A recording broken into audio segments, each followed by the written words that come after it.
waggaa lama ta'eera amma. Eshi. Waggaa lamman kana duraan fooyyee qaban ture amma tokko. Yeroo ammaa kana garuu natti caalaa amma deemaa jira. Tokkotu hin jedhu lamayyuu darbee fagaateera tokko. Gaaddisa kee jala buufatee gaadhaan goote koo. Tokkotu hin jedhu lamayyuu darbee fagaateera tokko. Gaaddisa kee jala buufatee gaadhaan goote koo. Nagaan nuuf haa ta'u akkam jirtu hordoftoonni isaanii nagaa biyya keessa haa jirtu. Ani baga gooftaan eegamtanii baga yoo nageessitanii jechuu barbaada.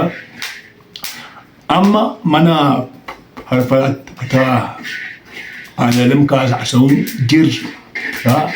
Analem faarfataa fi hojjetaa wangeelaa akkasuma barsiisaa wangeelaa ture. Baadiyyaa fi magaalota biyya kana keessa jiran hedduu deemee tajaajilaa ture. Sinii faarfachaa ture. Baay'een keessan hin beektu. Keessumaa sabni keenya lixa Oromiyaa jiraatan baay'een keessan hin beektu. Amma immoo dhukkubsatee kun waggaa lama ol ta'eera. Amma erga raawwatee algaa irratti hafee kun waggaa lamaaf deemaara. Hamma mana isaa jirra. Manni jireenyaas inni keessa ture gadda jalaa jigee jira.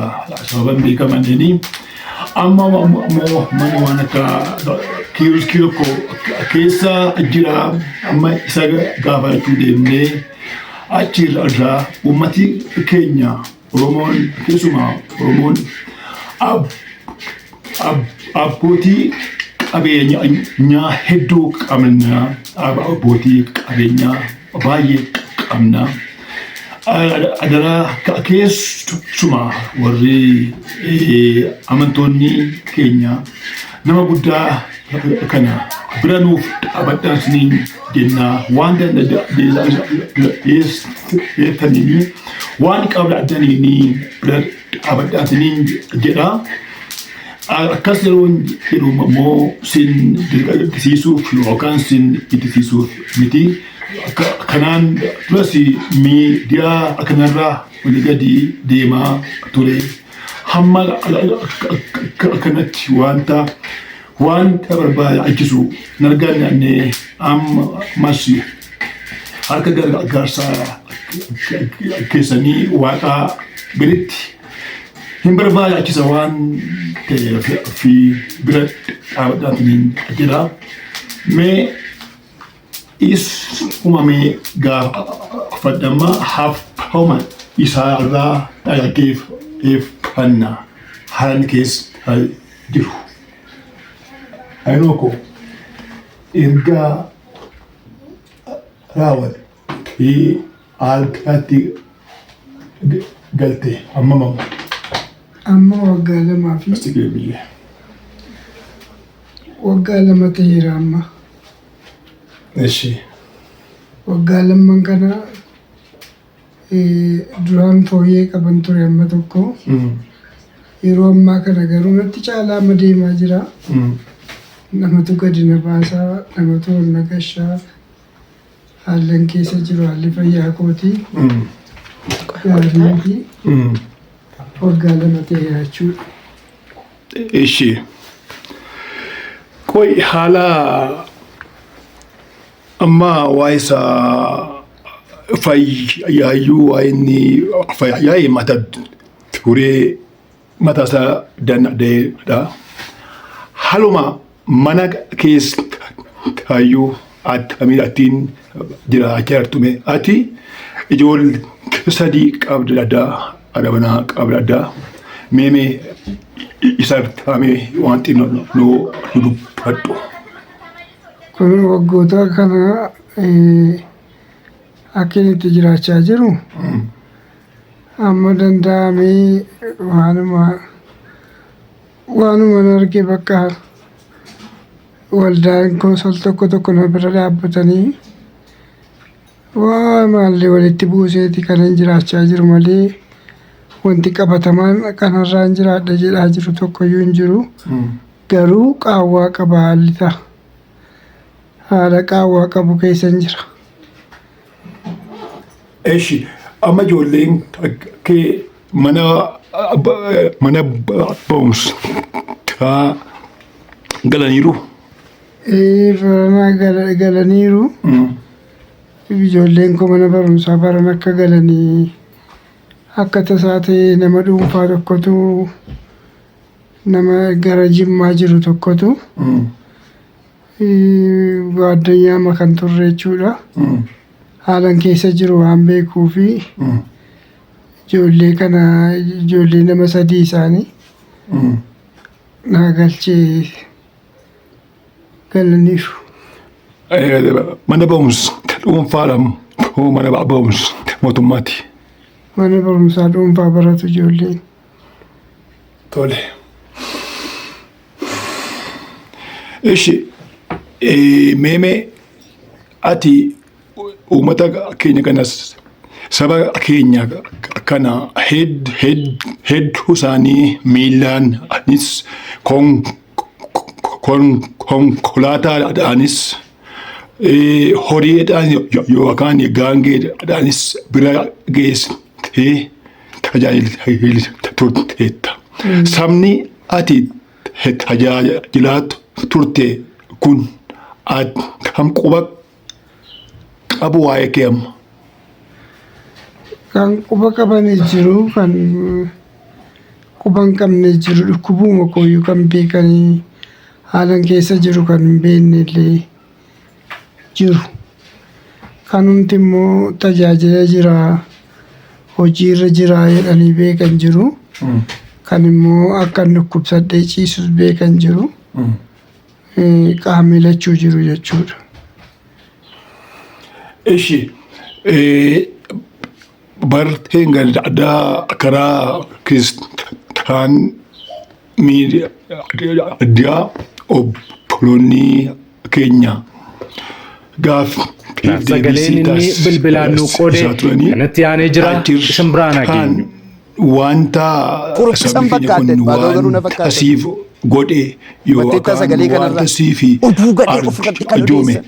Oduu gadii waldaa keessatti kan odeessan, walirratti kan odeessan, biyyarratti kan odeessan, namarratti kan odeessan ni kun biyya. Qoree itti yaadee. Waaqayyo kana jalaa nu haa baatu.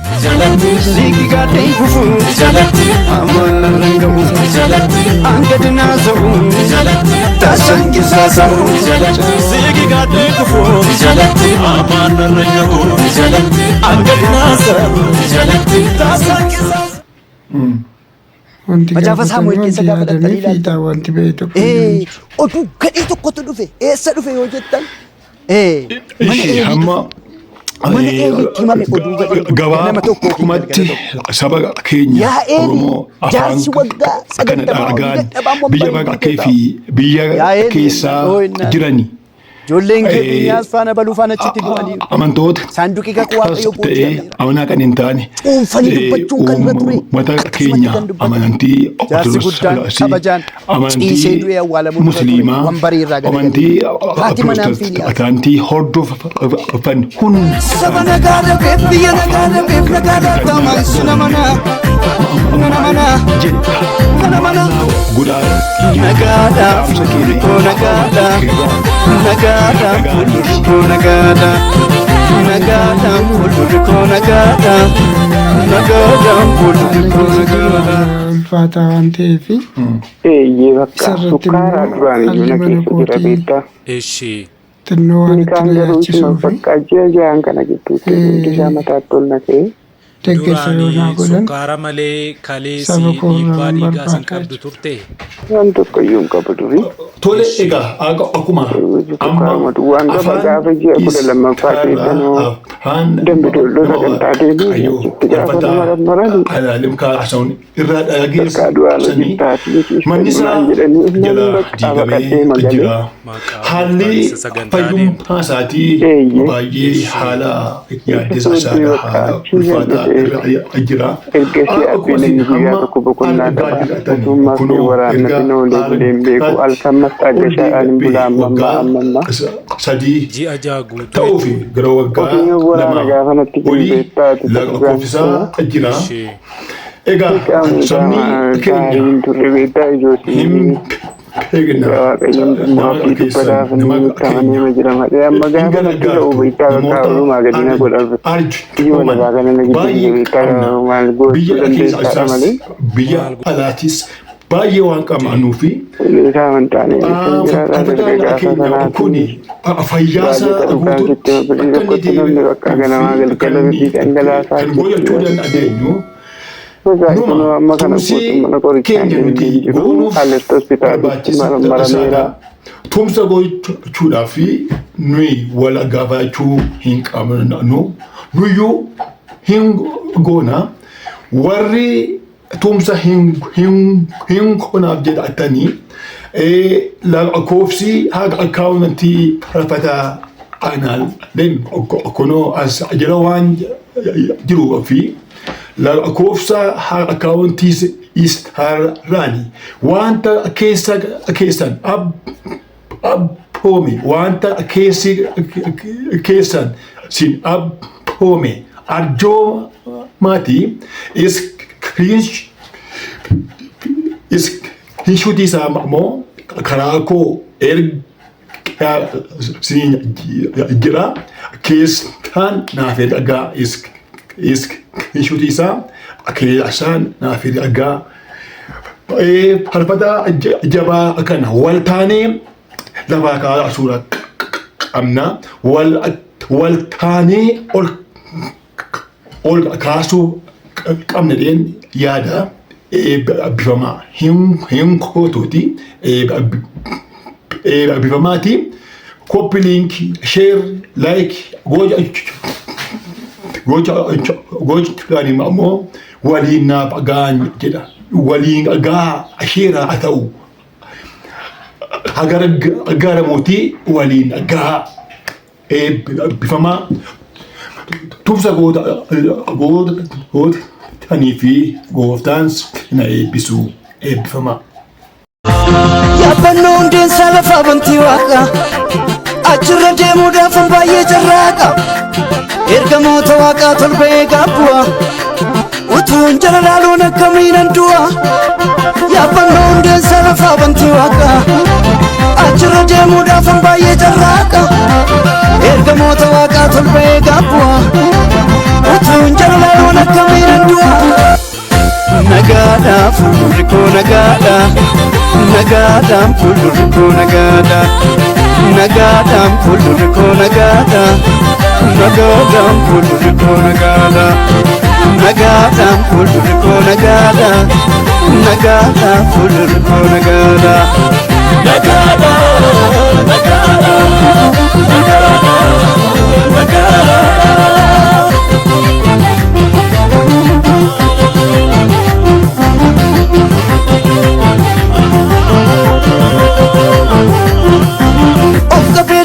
Fuula kennaa badduu allakki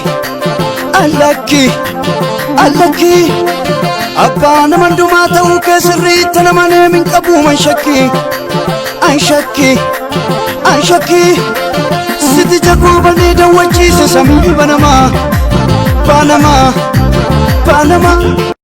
saba nagaa dhabeef biyya nagaa dhabeef nagaa laattaman si namana Nagaadha fuuldurri koo nagaadha nagaadhaan fuuldurri koo nagaadha nagaadhaan fuuldurri koo nagaadha nagaadhaan fuuldurri koo nagaadha. Nagaadha fuuldurri koo nagaadha nagaadha fuuldurri koo nagaadha.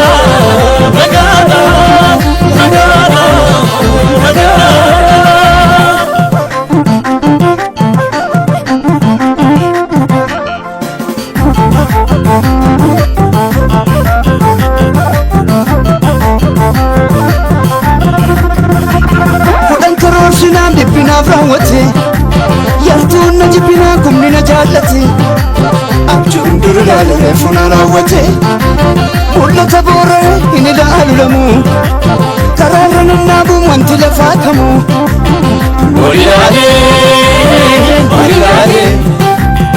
Olilaalee jiraadha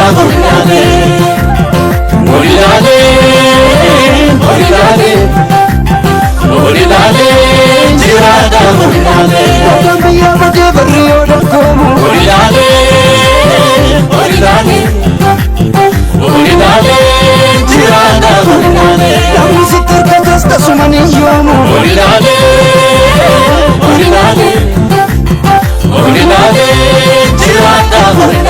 Kana gaaf dubbatu akka kamiin kufu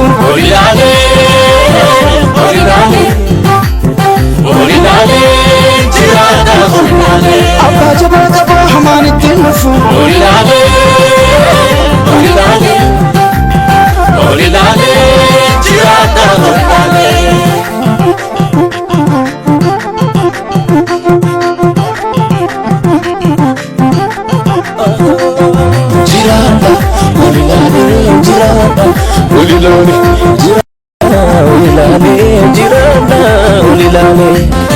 Nagaadhaan fuuldurri koo nagaadha Nagaadhaan fuuldurri koo nagaadha Nagaadhaan fuuldurri koo nagaadha Nagaadhaan fuuldurri koo nagaadha Nagaadhaan fuuldurri koo nagaadha Nagaadhaan fuuldurri koo nagaadha Nagaadhaan fuuldurri koo nagaadha Nagaadhaan fuuldurri koo nagaadha